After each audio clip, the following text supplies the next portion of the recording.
Hello दोस्तों, कैसे हैं आप। आज हम हिंदी साहित्य का इतिहास पूरा ख़त्म कर देंगे।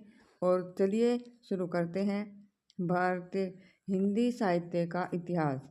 अतीत के पहले तो हम इसके अर्थ को समझेंगे कि हिंदी साहित्य का इतिहास होता क्या है।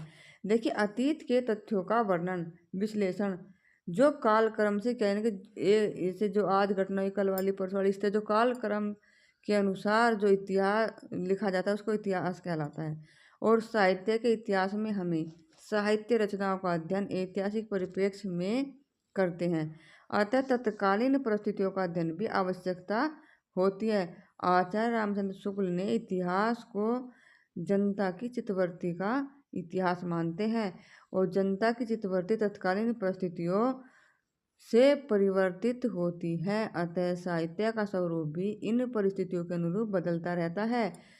शुक्ला जी की मान्यता है कि साहित्य का इतिहास कवियों की वृत्ति संग्रह न होकर साहित्य की प्रवृत्ति का इतिहास होता है। हिंदी साहित्य में इतिहास लेखन की परंपरा गारसा दा तासिक से प्रारंभ होकर वर्तमान रूप से लिखे गए अनेक इतिहास ग्रंथों तक व्याप्त है। यहाँ हम हिंदी साहित्य के प्रमुख ग्रंथ और ग्रंथकार की तालिका देखेंगे, और सभी स्टूडेंट, सभी अध्येता, हिंदी साहित्य पढ़ने वाले इसको पूरा अपने मन मस्तिष्क में बैठा लें।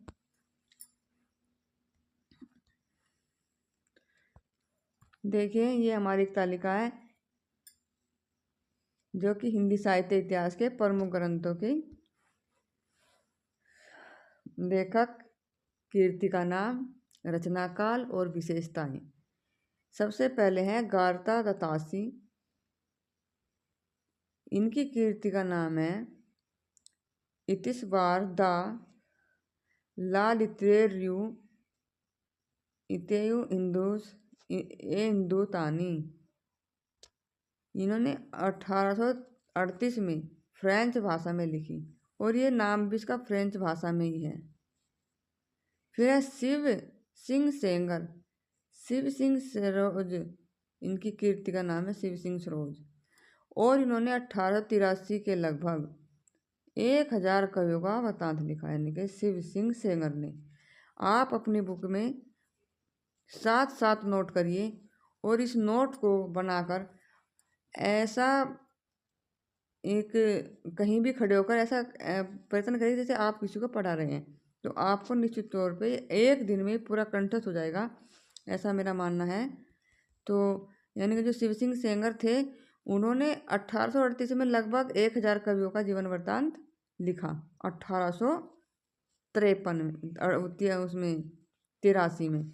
फिर से जॉर्ज ग्रेशियन, इन्होंने एक किताब लिखी, उसका नाम था the modern vernacular literature of Hindustan, ये 1888 में। कवियों का कालक्रम के अनुसार वर्गीकरण और काल विभाजन, और इन्होंने पूर्व रचनाओं को आधार स्रोत बना, जो पहले रचनाएं थी उन्हीं का जो आधार स्रोत बना। चौथे नंबर पे है मिश्र बंधु। ये मिश्र बंधु विनोद, इन्होंने 1913 में 5000 कवियों को स्थान दिया। यानी कि जॉर्ज ग्रेशियन ने दिया कि शिव सिंह सेंगर ने दिया 1000 को, और मिश्र बंधु ने दिया 5000 कवियों को। ध्यान रखना, 5000 कवियों को। और काल विभाजन का पहला प्रयास किया इन्होंने, मिश्र बंधु ने पहला प्रयास किया, और 5000 कवियों को उन्होंने चुना। ठीक है। फिर आचार्य रामचंद्र शुक्ल, इन्होंने हिंदी साहित्य का इतिहास। तो रामचंद्र शुक्ल जो है, इन्होंने हिंदी साहित्य का इतिहास और 1929 में क्या किया उन्होंने, काल विभाजन, इतिहास दर्शन और रचनाओं का साहित्य मूल्यांकन, और नामकरण का सुस्पष्ट आधार। आगे देखिए, नंबर 6 पे आते हैं हमारे हजारी प्रसाद द्विवेदी जी। कौन आते हैं? हजारी प्रसाद द्विवेदी।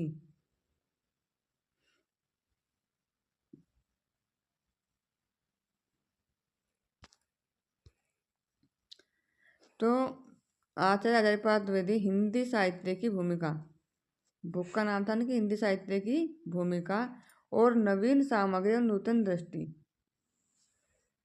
हिंदी साहित्य का आदिकाल और हिंदी साहित्य उद्गम विकास, शुक्ल जी के अनेक निष्कर्षों से असहमत।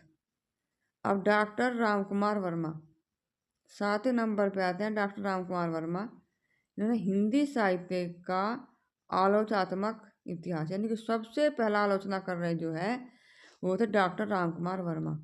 ये आए डॉक्टर रामकुमार वर्मा ने हिंदी साहित्य के आलोचनात्मक इतिहास लिखे, इसमें कि आलोचना की कोई कमी निकालना। आलोचनात्मक होता है किसी भी कवि के लिखे हुए किसी साहित्य में कमी निकालना।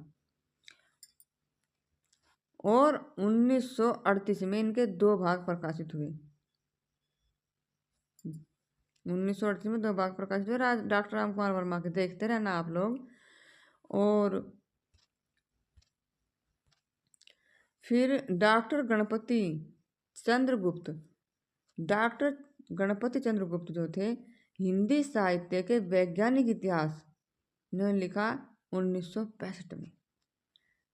डॉक्टर गणपति चंद्रगुप्त ने हिंदी साहित्य का वैज्ञानिक इतिहास लिखा 1965 में। और फिर हिंदी साहित्य संबंधी अन्य ग्रंथ कौन से हैं? डॉक्टर धैर्येंद्र वर्मा हिंदी साहित्य, डॉक्टर भागीरथी मिश्र हिंदी काव्य शास्त्र का इतिहास, और डॉक्टर नागेंद्र रीति काव्य की भूमिका, और विश्वनाथ प्रसाद मिश्र हिंदी साहित्य का अतीत, प्रभु दयाल मित्तल चैतन्य संप्रदाय और उसका साहित्य, परशुराम चतुर्वेदी उत्तरी भारत की संत परंपरा लिखी इन्होंने परशुराम चतुर्वेदी ने। डॉक्टर मोतीलाल मौर्य ने राजस्थानी भाषा और साहित्य लिखा। डॉक्टर नीलम विलोचन शर्मा ने हिंदी साहित्य का इतिहास, दर्शन,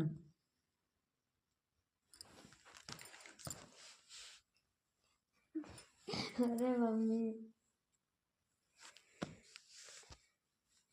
भाई इनकी जैसी वीडियो बनाने लगे क्या दिन में ठा जा,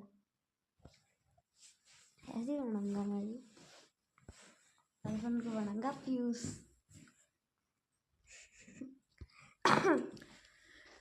पंडित महेश दत्त शुक्ल हिंदी काव्य संग्रह, पंडित राम नरेश त्रिपाठी कविता कौमुदी भाग 2, और बाबू श्याम सुंदर दास हिंदी भाषा का साहित्य, और सूर्यकांत शास्त्री हिंदी साहित्य का विवेचनात्मक इतिहास, और कृपा शंकर शुक्ल हिंदी साहित्य का इतिहास, और आचार्य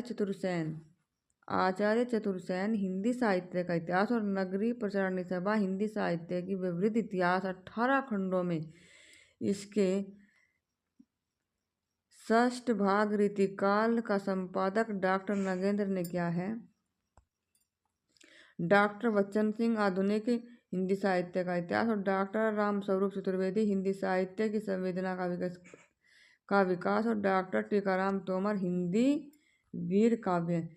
देखिए, सभी अध्येताओं से मेरा अनुरोध है कि इस नोट्स को अपने हाथ से बनाएं। वीडियो को बार बार देखने के बाद इस पूरे के पूरे PDF को अपने हाथ से लिखें, न कि कहीं से इसको डाउनलोड करें। और पूरा जो हिंदी आपका TET का सिलेबस है, यही हर जगह आपको यही जो लेखक आपको नजर आएंगे। यदि आपने इन सब को एक बार ध्यान से लिख लेंगे तो आपको अगली वीडियो बहुत आसान लगेगी। धन्यवाद।